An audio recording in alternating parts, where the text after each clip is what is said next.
ร้านม .4 หมู่ทุกคนเนาะเนื่องจากการแพร่ระบาดของพยาธิโควิด -19 เนาะเฮาได้หยุดการเรียนการสอนเนาะเป็นการส่งข่าวตามการแจ้งการเนาะแต่ว่าในส่วนเวลาที่พัก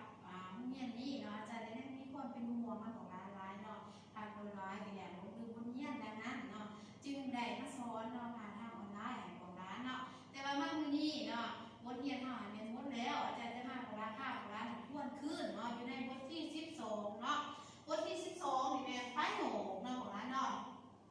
ประโยคแม่นคำเว้าตอนหนึ่งที่มีเนื้อในครบถ้วนเนาะในประโยคหนึ่งนั้นเนาะมันจะมีคำตัวตั้งคำกรรมครบเนาะหรือว่าคำตัวตั้งคำกรรมะแล้วก็คำประกอบอยู่นั่นเนาะ3อย่าง3ผักส่วนนี้มาประกอบเข้ากันจึงจะเฮ็ดให้ประโยคนั้นเป็นประโยคที่ครบถ้วนสมบูรณ์ดังนิยามเราเพิ่นว่าประโยคแม่นคำเว้าตอนหนึ่งที่มีเนื้อในครบถ้วนเนาะแล้วเฮามาสังเกตเบิ่งประโยคเนาะตัวอย่างเนาะประโยค2ผักส่วนเนาะฝนตกเนาะฝนนี่เนาะแม่นคำตัวตั้งเนาะตกนี่แม่นคำกรรมครบเนาะมา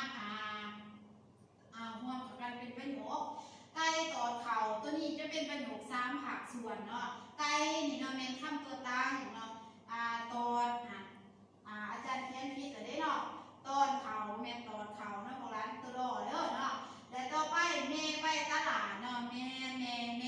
คำแทนน้ำแต่ว่าเฮ็ดหน้าที่เป็นคำตัวตั้งได้ประโยคไปนี่แม่นคำกรรมะเนาะตลาดแม่นคำประกอบเอื้อยเขียนจดหมายเอื้อยเนาะแม่นคำตัวตั้งได้ประโยคเขียนนี่แม่นคำกรรมะเนาะจดหมายนี่แม่นคำประกอบนี่เพิ่นเอิ้นว่าประโยคตอนหนึ่งที่มีเนื้อในครบถ้วนและในประโยคในหนึ่งเนาะต้องมีคำว่าตัวตั้งคำกรรมครบเนาะหรือว่าคำตัวตั้งคำกรรมะและก็คำประกอบอยู่นำกันมันจะสามารถเป็นคำมาเป็นประโยคได้เนาะเอามาสังเกตดูการผักส่วนของประโยคเนาะจะมี2หรือ3ผักส่วนแม่นบ่คำว่า2ผักส่วนมันก็จะมีคำตัวตั้งกับคำกรรมครบคัน3ผักส่วนมันก็จะมีคำตัวตั้งคำกรรมะค่ะแล้วก็คำประกอบอยู่นำกันเนาะในประโยคนึงและให้พวกเรามาสังเกตคำที่อาจารย์ขีดกล่องไว้เนาะเอื้อยเขียนจดหมายเราขีดกล่องคำว่าเอื้อยเนาะคำว่าเอื้อยเนาะนี่เนาะ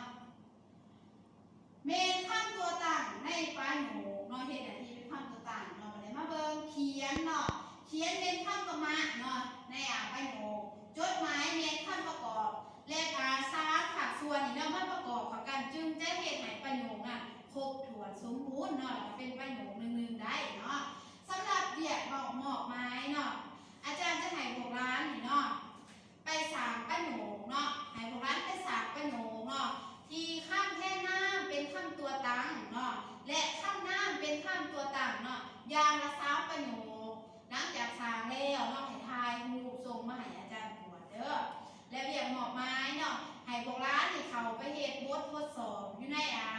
ลิงก์เนาะข้างปัญญาเนาะเขาไปเฮ็ดแล้วแคปหน้าจอคะแนนที่ว่าของร้านเฮ็ดได้เนาะส่งมาให้อาจารย์ตรวจตัวนี้เป็นเวียกบ้านเนาะจะเขียนรายละเอียดเนาะในกล่องคลิปเนาะดีพันกันเนาะของร้านบอกร้านเนาะและสุดท้ายเนาะเนี่ยไรอาจารย์ก็ยังเป็นห่วงของร้านร้ายเพราะว่าข้าวนี่เนาะเป็นม .4 จะได้เสียงจบสั้นดังนั้นเนาะในเวลาอยู่บ้านอยู่เมืองนี่เนาะต้องเอาใจใส่แก่เรียกบ้านที่ครู่หมอกไม้ให้คนกลัวด้วยตนเองได้ร้ายเนาะทำความพ่อแม่เนาะรักษาสุขภาพให้แข็งแรงห่างไกล